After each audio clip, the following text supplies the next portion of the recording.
কোরবানির পশু আমরা যখন ক্রয় করি, ঈদ আমরা যখন কোরবানি করার চেষ্টা করি, সেই কোরবানির দিনে গোশতগুলো কত ভাগ হবে, এটা বন্টন হবে কিভাবে, আমরা সে বিষয়গুলো নিয়ে একটু অনেক সময় দ্বিধাদ্বন্দ্বে থেকে যাই। আমরা দেখি আমাদের প্রচলিত নিয়ম অনুযায়ী যে তিনটি ভাগ করতে হয়। এক্ষেত্রে একটি ভাগ হচ্ছে তার নিজের জন্য রাখা হয়ে থাকে, তার পরিবারের সদস্যদের জন্য। আবার একটি অংশ তার আত্মীয় স্বজনের জন্য রাখা হয়ে থাকে। আরেকটি অংশ গরিব, সাধারণ মানুষ কিংবা ফকির, দরিদ্র, মিসকিন বা প্রতিবেশী বা অন্যদের জন্য রাখা হয়ে থাকে।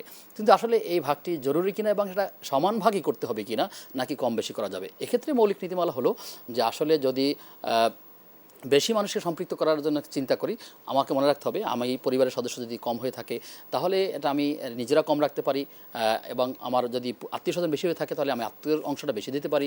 যদি আমার প্রতিবেশীতে সুবিধাবঞ্চিত মানুষের সংখ্যা বেশি হয়ে থাকে তাহলে তাদেরকে আমি বেশি দিতে পারি। তবে কোরবানির পশুর গোশত এটি নিজেও খাওয়া যাবে, এটা রাখা যাবে দীর্ঘদিন, অনেক দিন ধরে রাখা যাবে, হাদিসে সবগুলো অনুমোদনের কথা রয়েছে।